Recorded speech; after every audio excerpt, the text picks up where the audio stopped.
Mike, you're a CISO, but you're also a manager. You got a team there. And I'm curious, what you and I would have been used to over the last 10 or 15 years would be hiring young people, fresh into the work environment, put them in the SOC and let them learn some things by doing tier one tasks.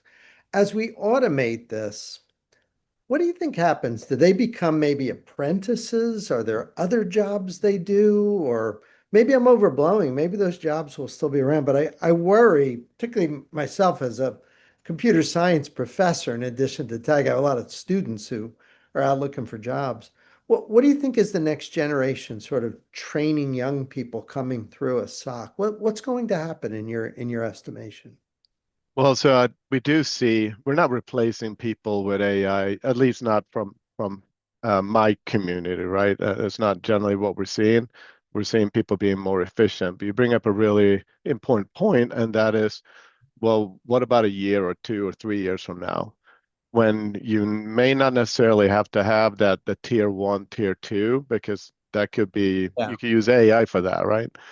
Um, so what I think we need to do in the community is obviously focus a lot on internships and bring people in early as they are in that transition from their whatever education that they're doing, whether that's a boot camp or it's full-blown college or university, and still make sure that everybody understands and also kind of feels the pain. I know that sounds horrible, but I think there's a lot of value of being an IT support individual, right? Where you get to talk and interface with people because you learn so much. You definitely learn what not to do, and you also learn what works.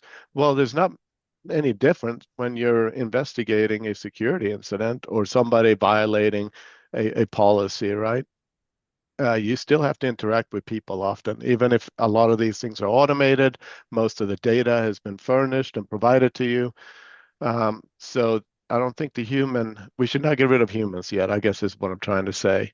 But we do need to make sure that people, if they then become part of this oversight committee that I'm talking about, right, that they understand how it all works and where AI can be used responsibly and where it definitely maybe shouldn't be. And then also continue that education because we're talking about security focus here, but we still have marketing and we have sales and we have everybody that are using generative AI to probably help them do blog posts or everything else. So if they are um, uploading or putting into the context the wrong kind of or even sensitive data, uh, then we have to obviously train and educate on that as well, or put technical controls that simply stops them from making human mistakes.